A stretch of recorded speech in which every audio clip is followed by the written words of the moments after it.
Hey guys, Zora here. Welcome back to the Great Ace Attorney Adventures. It's been quite a long time since the last video, so let's have a bit of a recap.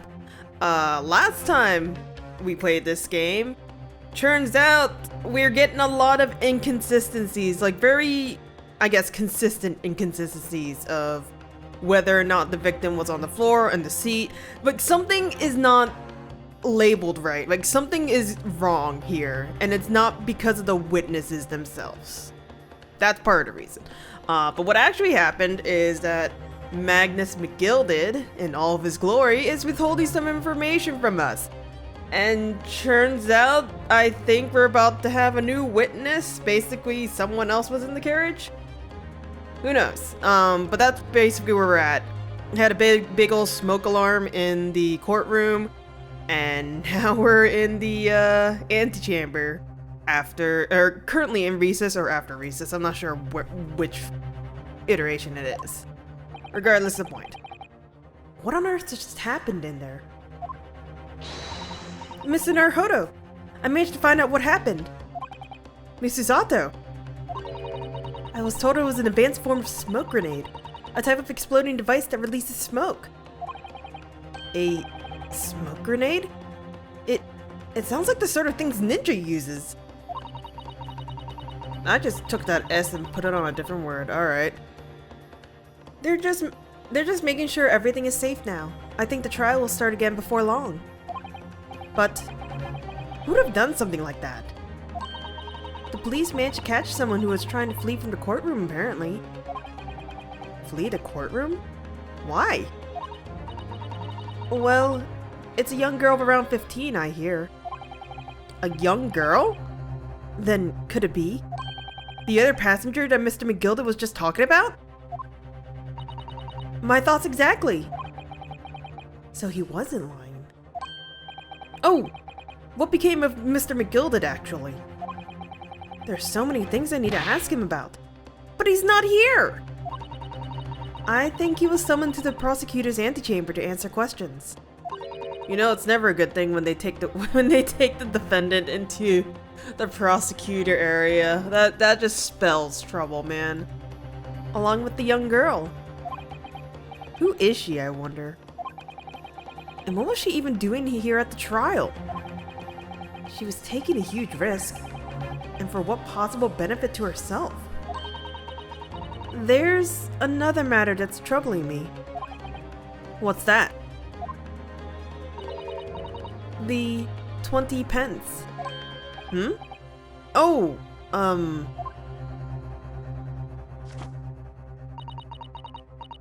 according to the coachman, Mr. Beppo.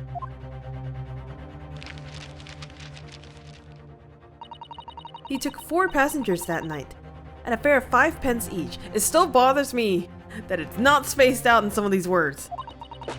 That comes to a total of 20 pence exactly. But now it seems there were in fact 5 passengers. Which means the figures don't seem to add up again. Right, because this was a big pain point earlier too! The pence doesn't add up and then it does add up and oh my god. She's right. That is strange. Counsel for the defense! Kindly proceed into the courtroom.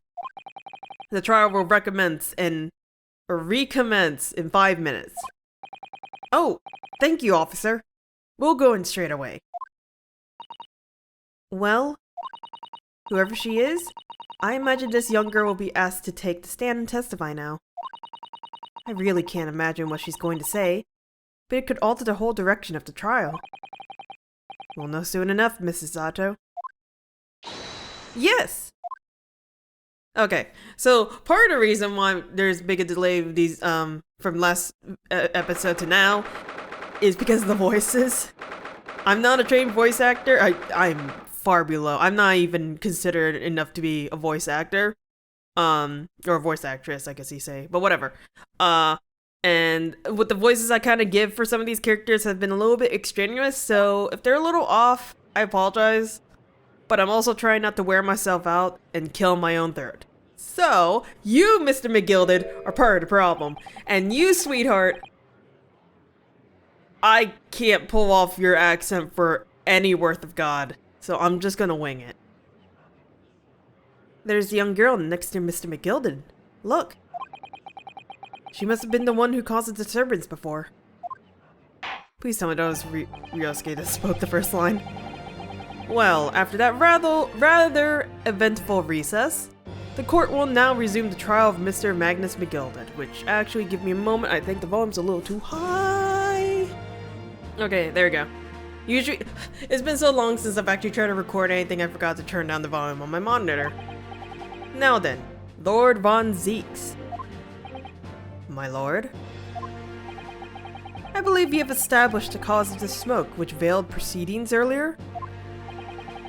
It seems to have been an advanced form of smoke grenade, of the sort typically employed by the army. Good gracious! The army? What in the devil's name? It was an elaborate attempt by a young girl to cloak her escape from the public gallery, but she was caught, and now occupies the stand. Your name, girl? Are you responsible for the smoke grenade which induced such pandemonium here in my courtroom? What is the meaning of this deplorable behavior?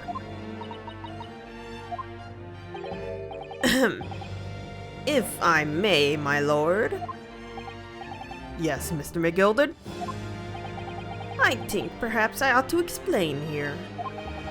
Why is it that this wee lass was here in the first place, and why she tried to bolt like that? 'Tis all tied up with the events of that night, so it is.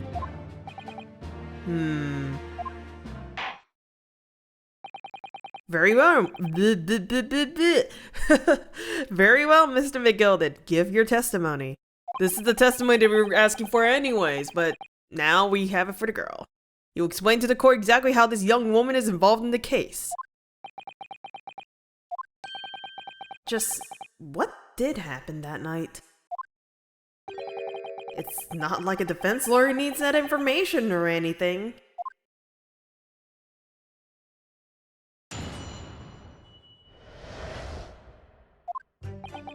On the night in question, I took the back seat in the omnibus and promptly nodded off. Then, what in the world is that word? Mata! Bigora? Bigora? Whatever. A loud thud and a wee scream woke me up with a fair start. There was a fella collapsed on the floor at me feet, so I sat him on the seat across from me. Then I turned to find out where the scream had come from, and bless my soul, what did I find? There was a child in there, all curled up in a ball, hiding her wee self away.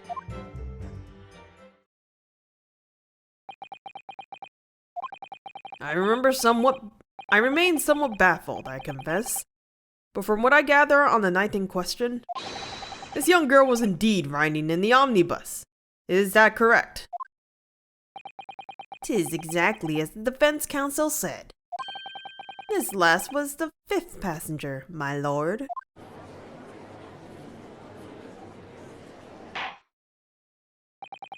Very well. The defense may now cross-examine the witnesses. Are you ready, counsel? Am I ready? I don't think I am. Yes, my lord! Or rather, no.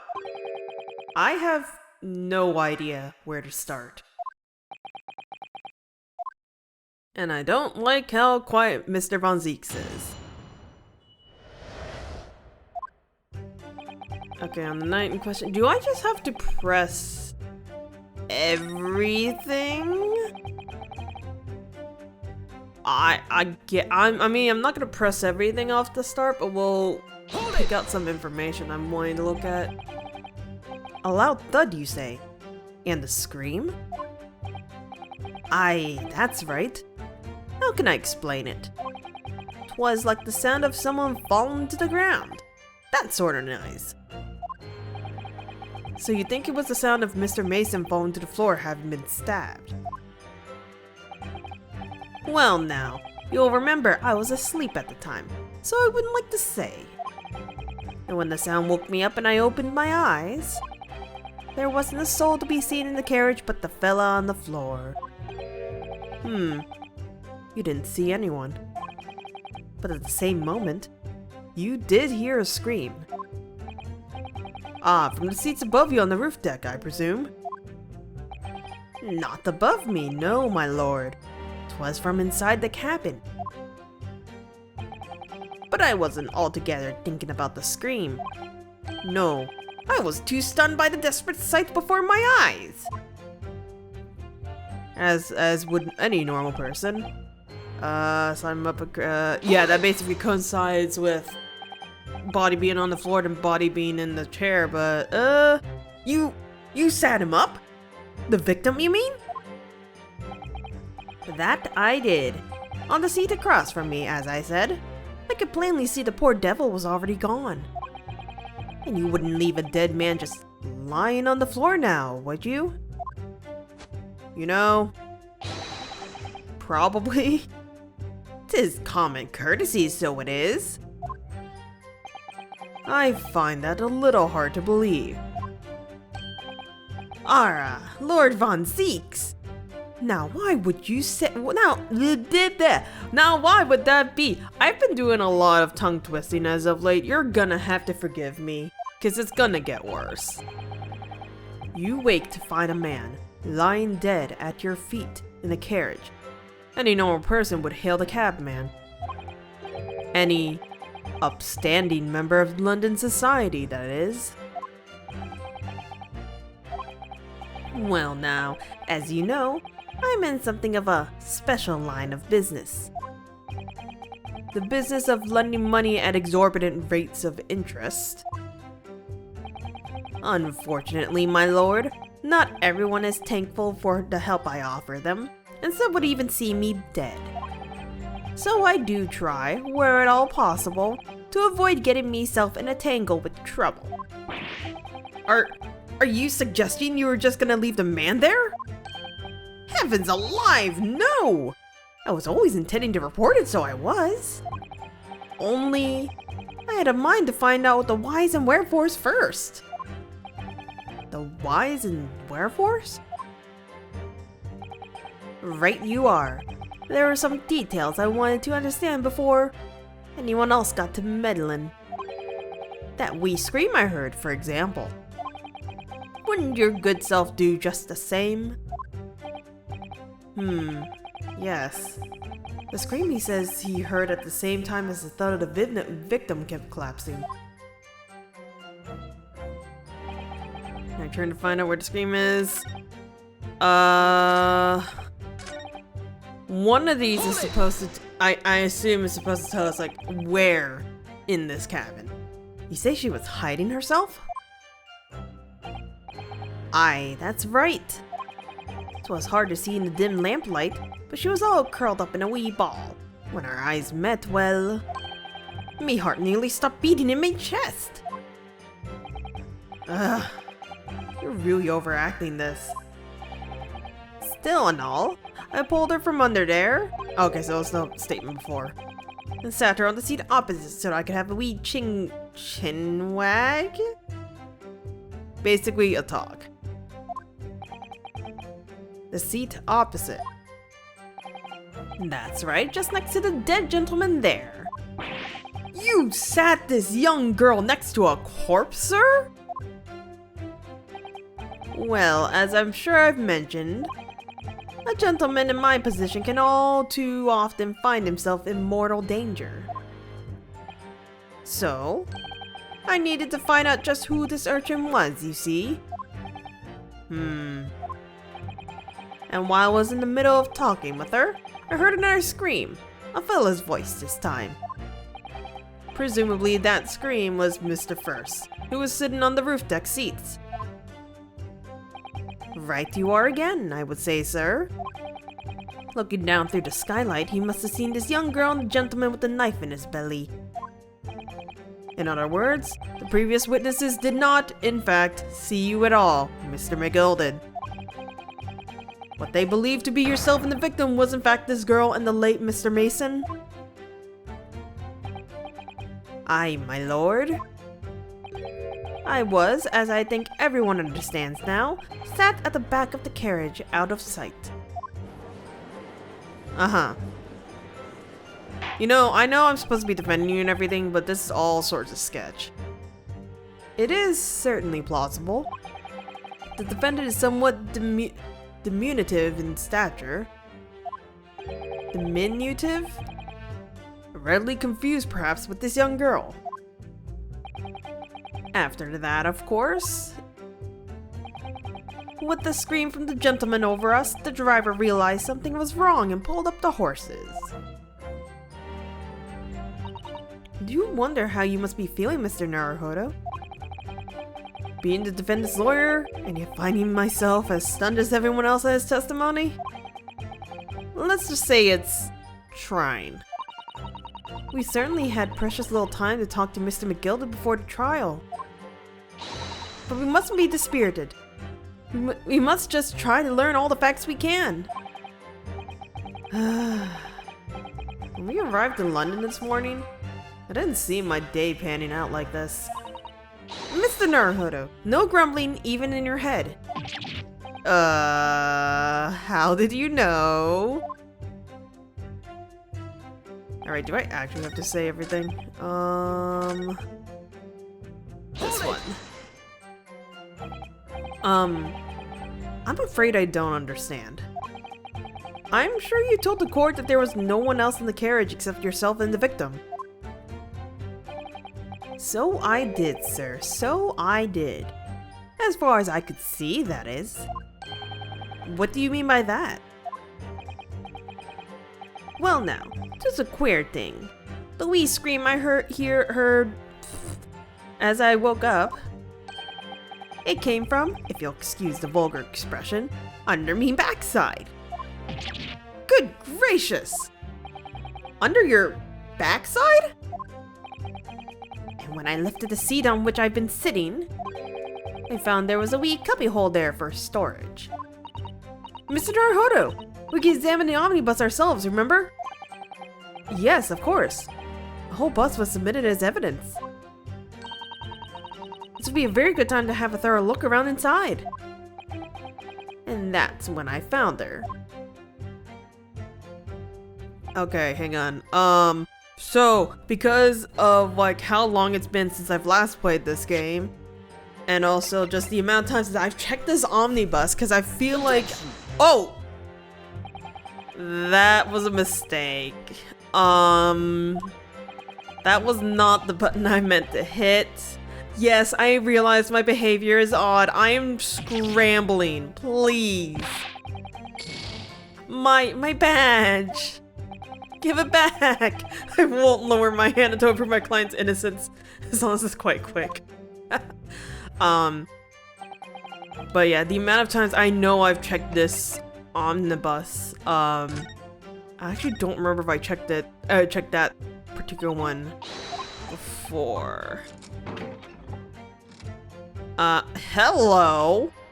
Hold on, wait a minute. I'm pretty sure you weren't here before. That's blood, isn't it? Is something wrong? Oh, it's just... well, this blood stain is so obvious, that's all. And yet Von Zieks has made no mention of it. I suppose that does seem a little strange. Why do I have such a bad feeling about this? Okay, I know for sure that wasn't there. That seems fine. That seems fine. Up there seems fine. And then this. The seat has a handle, it seems. Wait a minute. Hold on. I'm pretty sure I checked inside of here earlier. It's a storage compartment, but there's nothing in here. It's totally empty.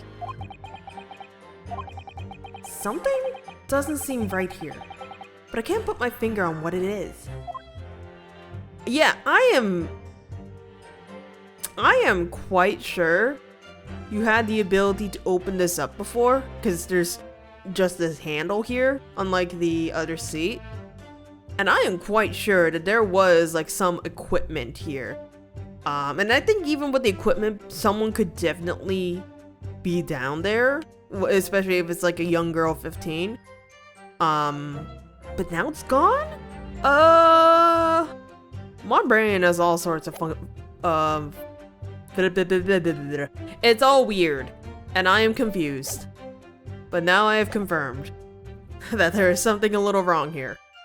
Okay, I did that. I did that. I did that. I guess I had to press all of them. And when you first got onto the omnibus, were there any other passengers already on board?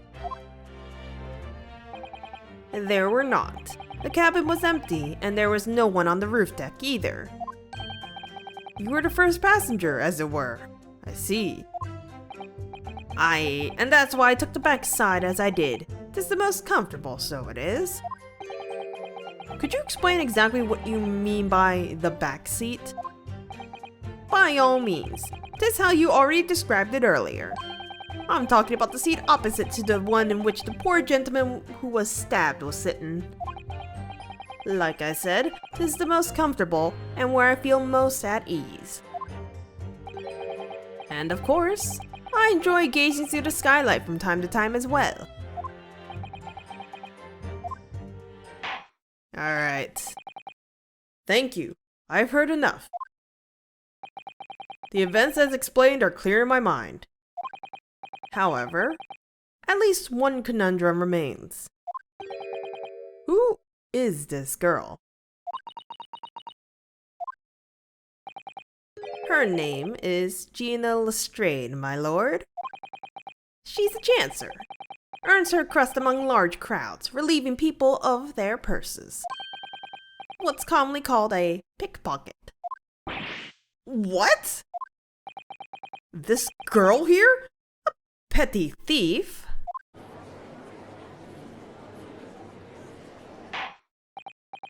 Order! Order! Is this true, Miss Lestrade? Miss Lestrade, you will answer the question. Oh, it's pink. And he shot the judge right in the face. How dare you? What is the meaning of this? And there she goes. The girl, she's gone. Open your eyes. I'm over here. Good gracious, how? What was the point in that little sidestep?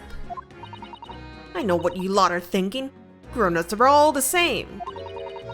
This dirty little dipper, you'll say, slipped up and got herself caught on the job. She got herself back into a corner so she knifed the gent. Go on. That's what's in your heads, ain't it? No, not at all. This is a court of law.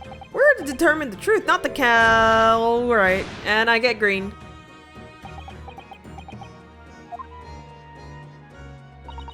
Look, knives are for cowards. Only thugs use weapons like that. All I need for what I do is these fingers. I'm a professional, alright? Maybe not in your eyes, but I got pride in what I do. Let me guess. You don't count smoke guns among weapons for thugs? Oh, this? Yeah, this was in the bag I lifted the other day. Down where they keep the four-wheel drags. It's nice, isn't it? I like the pink the best. Ah! Do not wave that thing in my direction again! So, you admit that you were riding the omnibus on the night in question?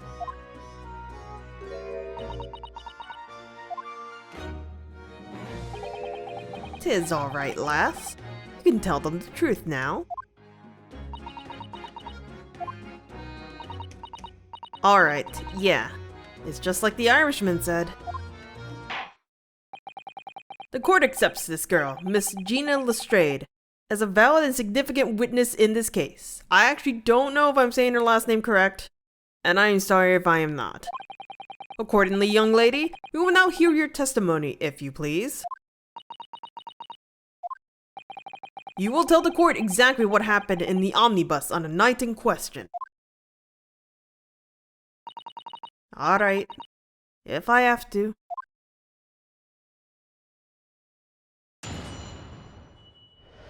I don't like how Mr. McGilda is smiling so earnestly. I really don't right now. So I snuck inside the carriage before they hooked up the horses. This is part of the reason why I'm having a struggle with her. Because there's an accident where they just kind of like remove the H or like don't emphasize it, whatever. But it was a right old waste of time. I got nothing to show for me troubles that night. I'll tell ya, you can't see a blind thing in that hiding place. It's pitch in there. Then, after a while, I heard this loud bang. Nearly jumped out of me skin, I did. And the scream just came out. It's because of that this swell found me. He did help me get away, mind. Oh, Gina, I love you with all my heart, but you are going to give my brain a hurdy. Yes, he let you go. I fail to understand why you would let this street urchin go, Mr. McGilded. Oh, 'tis simplicity itself, my lord. You see, she couldn't possibly have killed the other passenger. I knew that for a fact. How?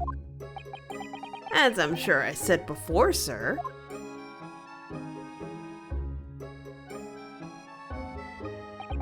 I was sitting right on top of the place where she was hiding herself. I think a demonstration is called for. This is where I was sat that night. And the cubbyhole of which you have spoken is underneath this seat, I presume?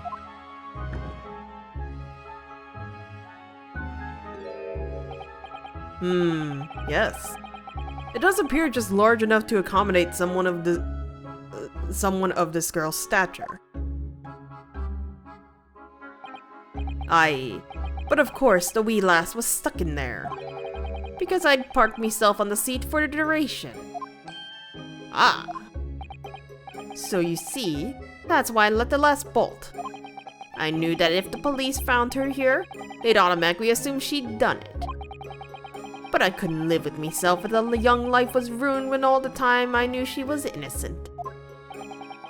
Even though you must have realized your action would result in your own innocence being called into question.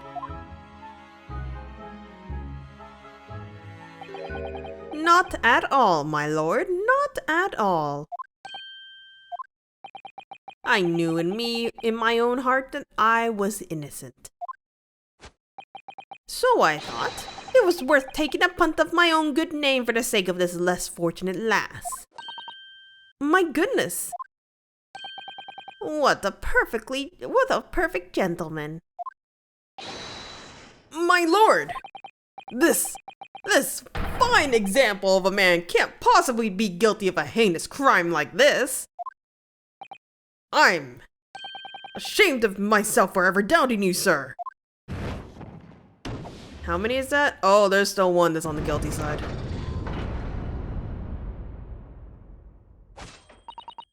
With calm, calculated reasoning, one arrives clearly at the truth every time. Hey, look at that! Innocento! Saints alive! All 6 members of the jury consensual? All 6 jurymen in their leaning to a verdict of not guilty. Mr. Naruhodo, well, it must mean what? That we're victorious! We've won? Our Are you sure? Objection! Of course it's not gonna be that easy. And there's the heel!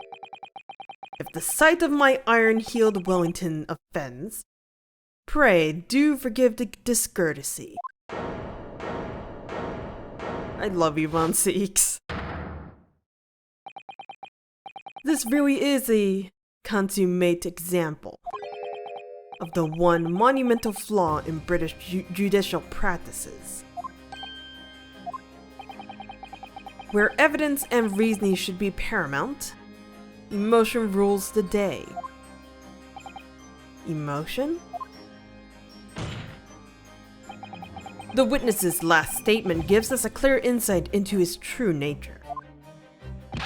What do you mean, his true nature? Do you really think Scotland Yard would have made such a glaring omission?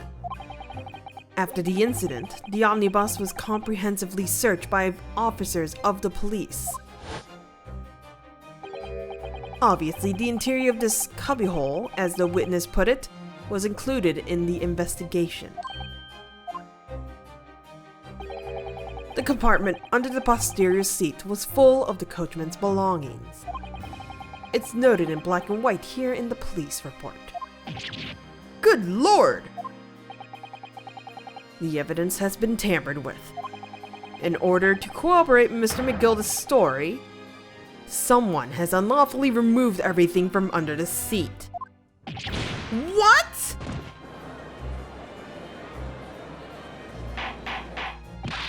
Order! Order! How could such a devious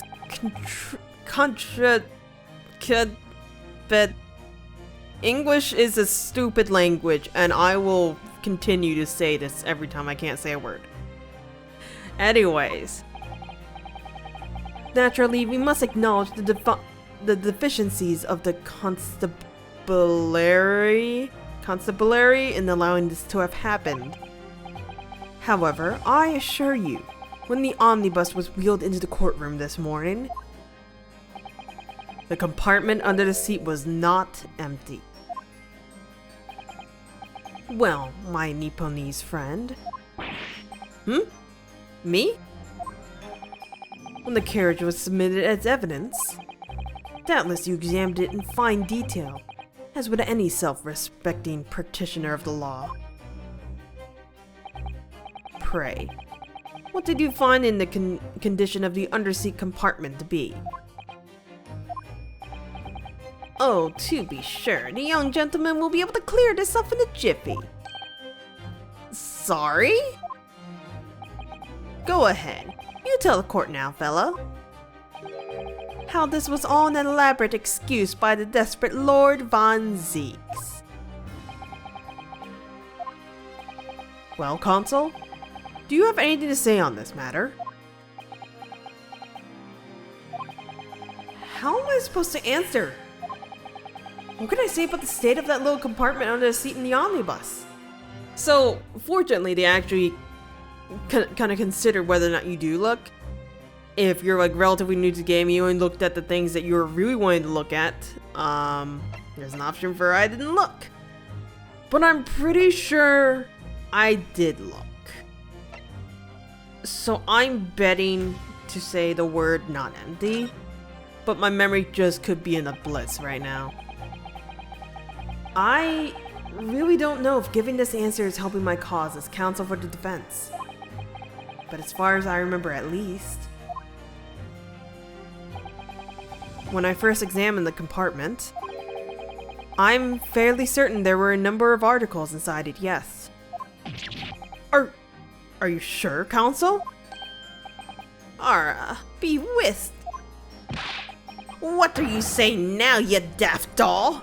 I thought you were on my side here. He's a little bit angry right now. What game are you playing? Your task is to defend the man in the stand. Why would you say something to compromise his position?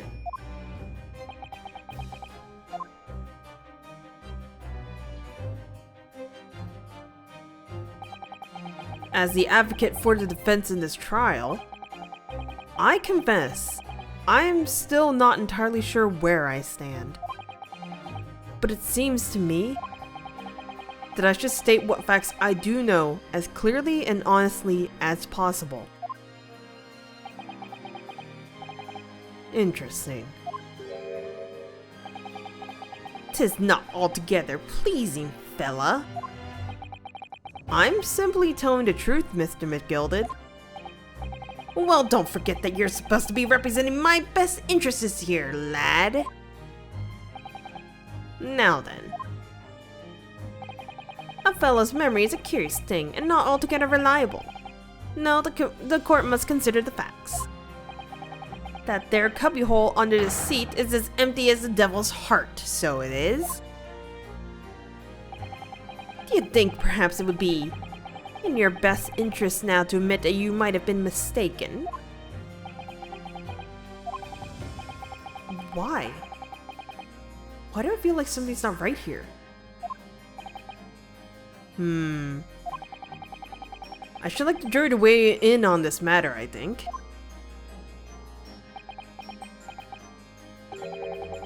That compartment is designed to house equipment used to maintain the smooth running of the carriage. The Guild's rules state that omnibuses should be properly and fully equipped at all times. So it certainly wouldn't have been empty on the night in question. Beppo isn't that irresponsible.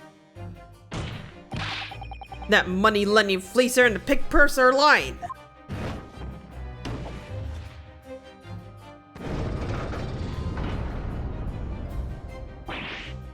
Uh-oh. I can't believe I was nearly taken in. The stinking rich are always stinkers. Nothing but cowards, the lot of them. What? Oh no. It's a trick! Of course it's a trick!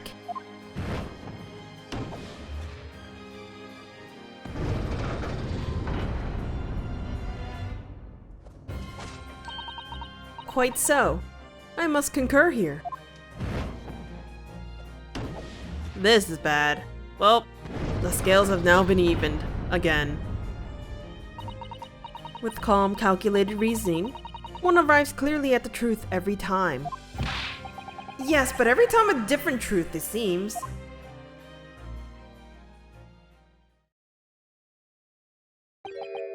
My lord, I humbly exhibit the scales of justice. Clearly, a verdict of not guilty at this time would be wholly inappropriate. Thank you, counsel. But before we proceed any further, there is the matter of the outstanding cross-examination.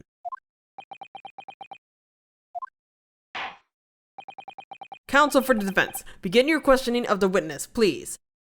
No, I refuse. You cannot make me. I am ending this episode here, and you will not stop me. That's it for this episode. Thank you guys for watching. I'll see you guys in the next one, where I'm going to continue to deteriorate and figure out what the meaning of the language English is now. This is Zora signing off. I'll see you guys in the next one.